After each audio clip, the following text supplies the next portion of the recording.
Mark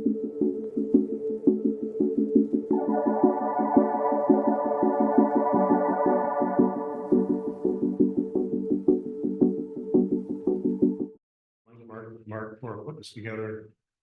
Like Kevin, I've been around the hometown crew since 2008, so I've seen a lot of changes and a lot of good things going on. So it's all good stuff. So Loretto and I will double team this, and just very briefly, we'll start with a little bit on Acumen itself. So been around over 4 years, and professional services management consulting firm. Served over 600 plus utilities since inception. Many of our repeat customers, and that goes to our focus on knowledge transfer and client satisfaction.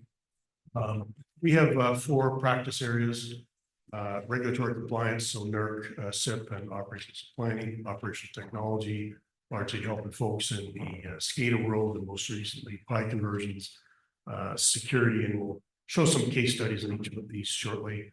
And then energy solutions, and Nimish is here for the first time as one of our leaders in that space. Longstanding APPA corporate associate member and longstanding hometown connections partner as well. Before I get into the public power case studies, raise a hand. Who has heard of the Department of Energy Rural and Municipal Utility Cybersecurity Program, RMUC? Yeah.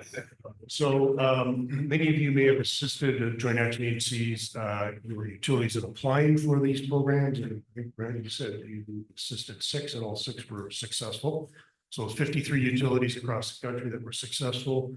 They get money, and this is a really interesting twist.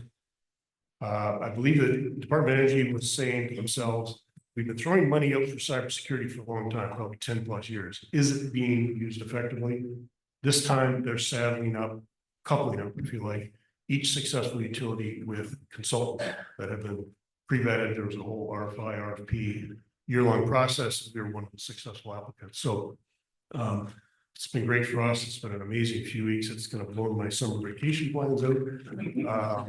Because everything has to be due in November. These plans have to be all done by November, and we're engaged with many, actually 14 utilities right now. So it's a busy time. But I just want to mention that, and that is public power focused, co-op focused, small IOUs, although I haven't seen a lot of small IOUs. It's been co-ops. Okay, so let's first case study, cyber physical security MPUA, right? It's here. Been a long-standing great client of ours. At the very top right, their challenges were 4 or 5 years ago, really trying to get their head around the cyber threat landscape. What do they need to do as a joint action agency? They do run generation for generating plants. And then very importantly to them, they wanted to be a role model for their members. And I know many of you joint action agency here want to do the same thing, and that's always been a challenge. So on the left, what we did is we did our full standard cyber maturity and resiliency gap assessment using authoritative sources like the NIST cybersecurity framework. We identified the gaps. We always identify the good practices as well that any entity is doing, because you want to ensure that those continue. It's not an audit, it's not a pass fail, it's an assessment. We prioritize the mitigations and develop a long-term roadmap that they are still sticking to. This has been 3 years now, and they have been pulling themselves and moving up the cyber maturity curve in a really nice manner. And very interesting, just recently with their members in mind, we partnered with them on a trial in which MPUA deploys I'll call it a cyber toolkit for their members. And this is targeted at small, medium-sized members. And then we provide the stuff around it. So assisting with what other things do you need to worry about on the people side, governance, policies, plans, kind of the things that wrap around the technology. We've done 3 so far, really successful, hoping it's going to be a go. And we have the full support of MPUA, so we look forward to doing that. Additionally, we provided training, and one of the things we really like, and MPUA is certainly this case, we love to be in a position where Kevin Folks in this case gives us a call, says, hey, I'm thinking about this. What do you guys think? And we just have that dialogue. That's not billable. We just do that and just really hit it off with Kevin as position yourself as a trusted advisor. And I really recently had the pleasure to present to their board of directors in their beautiful new auditorium that you folks have, it's amazing. And full engagement from the board in terms of support for their members for cyber, so it's fantastic. So results in this for MPOA, they have a long-term roadmap. They've been able to thwart some attacks. They've been working on incident response plans, and we also assisted them in their build of the new head office in terms of how security, both physical and cyber, should be done, because that's a great opportunity. That's foundational. And then once again, the pilot with the members is in progress, and we're very hopeful. That's been the tough one, hasn't it been for everybody? How can we assist collectively? We assist those small members in addressing cybersecurity and moving themselves into that cyber maturity curve. So hopefully next year at this time, I can say that we've been very successful with the full program, and we have 2025 successful utility clients. So that's cyber physical security. I'm going to pass it over to Loretto, who will talk about regulatory compliance and then operation.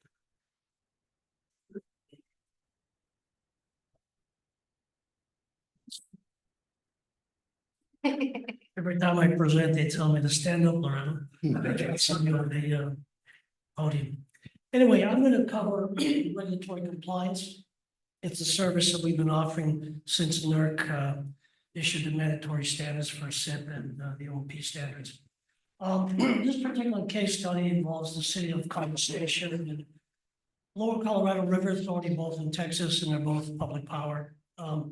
Their challenges were staying abreast of the changes in the standards, constantly changing, ensuring that they meet the standards, and ensuring that staff are trained. One of the big issues, whether you're a big utility or a small utility, is staff leaving, turnover of staff. So your person has been there, he knows all about the NERC standards, and next thing you know, they leave. And the utility's left with all the knowledge gone. So that is a very big problem in the industry right now. And then it doesn't matter where they are, whether it's public power or co-op or investment utility. You guys probably heard years ago of Duke Energy, large corporation, got fined $10 million. We were brought in to help them, excuse me, and we found the same problems. So it doesn't matter if you're small or large. So what we did for these companies is we put on their training to make sure they understand all about the standards, what their obligations are. We developed policies and procedures. For these ones, we developed their supply chain risk management program, SIP 13. We conducted mock audits to make sure they're ready for an actual audit. And we conducted cyber vulnerability assessments to ensure that they are secure and to ensure that they're ready for an audit. The results of the work we did for them is a proactive NERC compliance program. A lot of companies are reactive. So they kind of go along, and then all of a sudden they're going to be audited, and they rush and scramble to try to get ready for the audit, try to find the evidence. And you can tell an auditor, trust me, I'm compliant. If you can't show them the evidence, you're not compliant. So the important thing is to try to make sure that they're proactive all the time, staying on top of things, making sure that folks are trained. And also better prepare them for the regional audits and ensure staff are trained on all the standards. Now, there are some utilities that just don't have the manpower. So we actually get called in to do managed services. So we manage their NERC compliance. We're not out there doing protection relay maintenance, but we ensure that their staff are doing what has to be done in order to meet compliance. We have dashboards, we have meetings with them. We check to make sure they're doing what they're supposed to do to meet the standards and to get ready for an audit. And there's quite a few. We've got about 13 clients now where we literally manage their compliance for them to help them stay on top of things. So when they have staff turnover, it doesn't matter as much because we're there to hold their hand and help them. So what's the learning point here? You should adopt a proactive approach in managing compliance. And to ensure they're consistently audit ready, you need to be in a position that if an auditor says, I'm going to come in next week, come on in, we're ready. Because a lot of companies aren't like that. They tend to leave it all towards the end. And if you would imagine, standards came into place in the end of 2007, 2008, 9 period. And I'll guarantee almost every utility is not compliant for one reason. They just can't seem to stay on top of things. So that's really the lesson learned in trying to manage compliance. Oh, the other thing with our staff is a lot of our staff are ex-utility folks. So they know what's required to run the utility. As a result, they know what's required to ensure that they're staying compliant. Whether it's cybersecurity, whether it's just the operations and planning standards, and now there's a lot of threat during physical security. You all know about SIP 14, and in California, right there. The California Public Utility Commission, a few years ago, put out an order that public utilities and investor-owned utilities, not under NERC, has to put in a program to secure their substations that are feeding certain loads, military base, international airport, mega seaport, prisons, trauma one center. So all the utilities there had to put in physical security controls to ensure that they're minimizing their risk. And of course, you listen to the news, there's more threats of physical attacks. So that's the regulatory compliance one. The next one is operational technology. The three utilities there, the last one, Matanuska, is not actually a public power, it's a co-op in Alaska. And although they operate kind of like a public power, their challenges was they had a SCADA system, was very old, pretty much end of life, must be upgraded. The vendor no longer supports that particular SCADA system. They also had an old data historian. They had Pi, they went to eDNA. eDNA is gone now, it's back to Pi, and they got over 14 years of data to convert over, which takes a long time to do it. So we were called in to conduct a SCADA network reconfiguration. We were there to support their SCADA upgrades. We actually helped develop the RFP, select the vendor, did the negotiations. We did the factory acceptance, site acceptance testing, and we also ensured that the new SCADA is NERC compliant. The results, update to the new SCADA system. We provided training on the new system, ensured the system was secure. And in the case of the Alaska, they actually had to build a new control center and move it under their head office, and it had to be physically secure. In Alaska, they do not have the mandatory standards as they do here, but the Alaska Regulatory Organization is about to make the standards they do have mandatory and enforceable. So what's the learning lesson here? You should keep your SCADA system up to date, evergreen.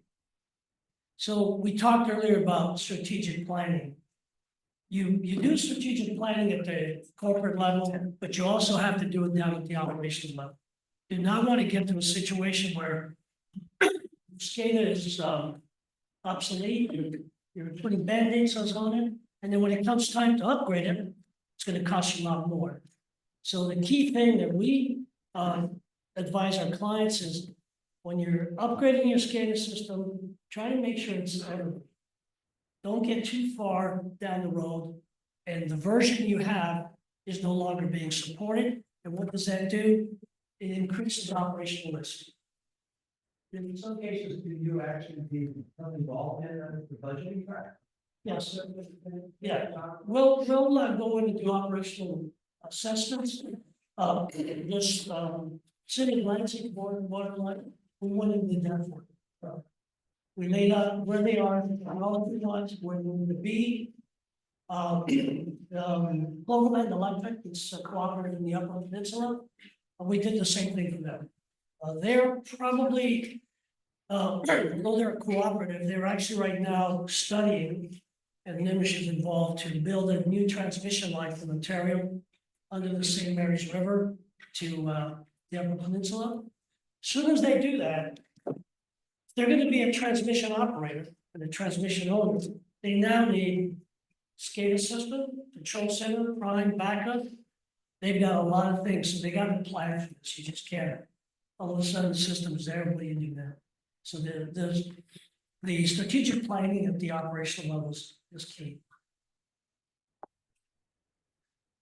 So just one slide, and something I talked about last time, Rocky and I spoke about this, and Mark and Bush on, it's we're a hometown partner network. This is for the partners.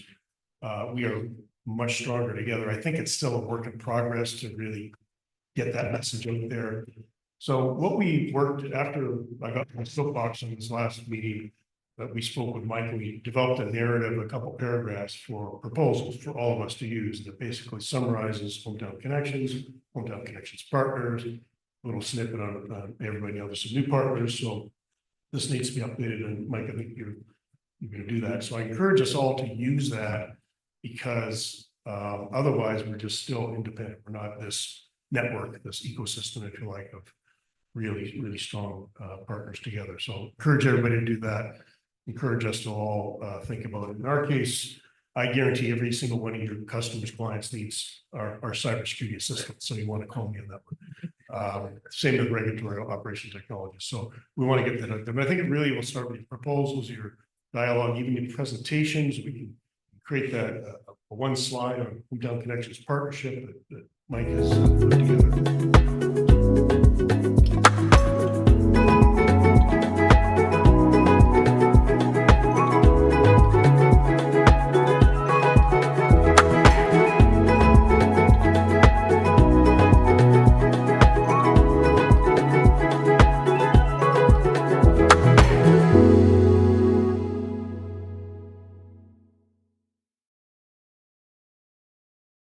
This has been a presentation of Hometown Connections. Thank you for watching.